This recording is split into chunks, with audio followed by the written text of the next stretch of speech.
Salmo de número 78. Escutai a minha lei, povo meu, inclinai os ouvidos às palavras da minha boca. Abrirei a boca numa parábola, proporei enigmas da antiguidade, os quais temos ouvido e sabido, e nossos pais nos têm contado.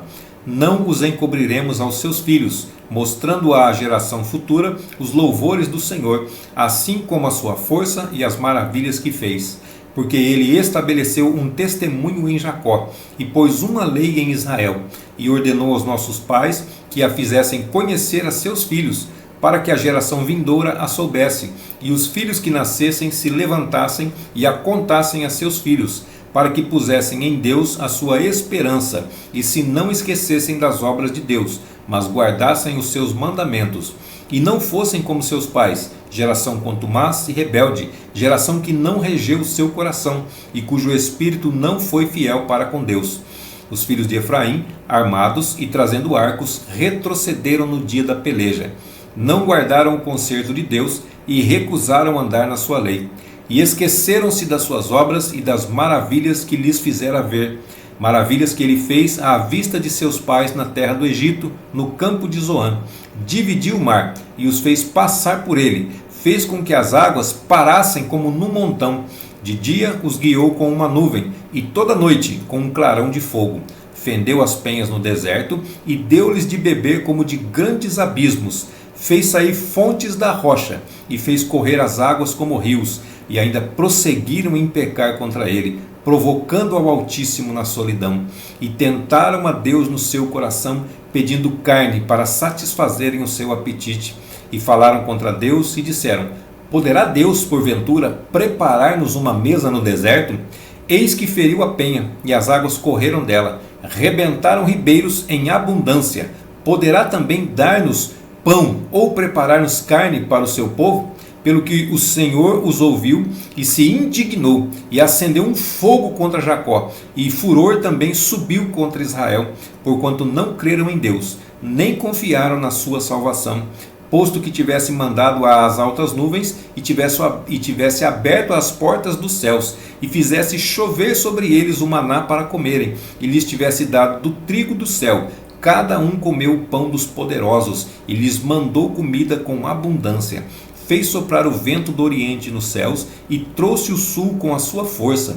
E choveu sobre eles carne como pó, e aves de asas como a areia do mar. E as fez cair no meio do seu arraial, ao redor de suas habitações. Então comeram e se fartaram bem, pois lhes satisfez o desejo. Não refrearam seu apetite. Ainda lhes estava comida na boca, quando a ira de Deus desceu sobre eles, e matou os mais fortes deles, e feriu os escolhidos de Israel. Com tudo isto, ainda pecaram e não deram crédito às suas maravilhas, pelo que consumiu seus dias na vaidade e os seus anos na angústia, pondo-os ele à morte. Então o procuravam e voltavam, e de madrugada buscavam a Deus, e lembravam-se de que Deus era a sua rocha, e o Deus Altíssimo, o seu Redentor. Todavia, lisonjeavam-no com a boca, e com a língua lhe mentiam, porque o seu coração não era reto para com ele, nem foram fiéis ao seu concerto. Mas ele, que é misericordioso, perdoou a sua iniquidade, e não os destruiu. Antes, muitas vezes desviou deles a sua cólera, e não deixou despertar toda a sua ira, porque se lembrou de que eram carne, um vento que passa e não volta. Quantas vezes o provocaram no deserto e o ofenderam na solidão? Voltaram atrás e tentaram a Deus, e duvidaram do Santo de Israel. Não se lembraram do poder da sua mão, nem do dia em que os livrou do adversário, como operou os seus sinais no Egito e as suas maravilhas no campo de Zoã, e converteu em sangue os seus rios e as suas correntes para que não pudessem beber.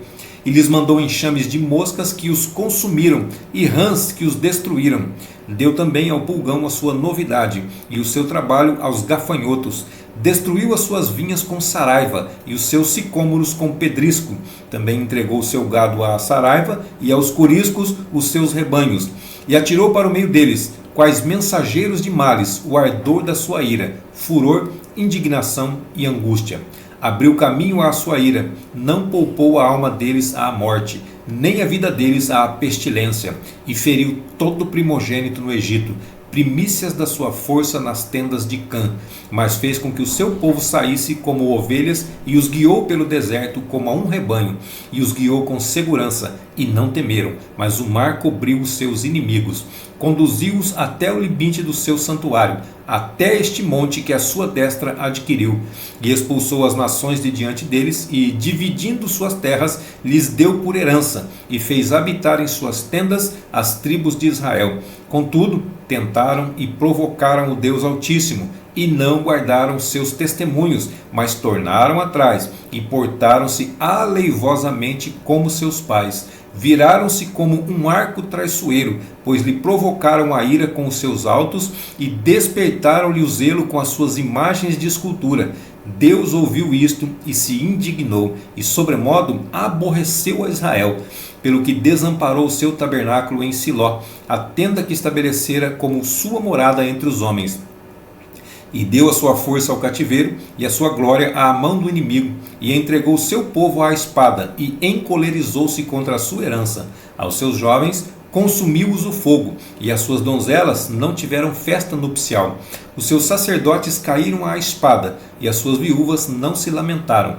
Então o Senhor despertou como de um sono, como um valente que o vinho excitasse, e feriu os seus adversários, que fugiram, e os pôs em perpétuo desprezo. Além disto, rejeitou a tenda de José e não elegeu a tribo de Efraim. Antes, elegeu a tribo de Judá, o monte Sião, que ele amava, e edificou o seu santuário como aos lugares elevados, como a terra que fundou para sempre. Também elegeu a Davi, seu servo, e o tirou dos apriscos das ovelhas. Dia após as ovelhas pejadas o trouxe, para apacentar a Jacó, seu povo, e a Israel, sua herança. Assim os apacentou, segundo a integridade do seu coração, e os guiou com a perícia de suas mãos.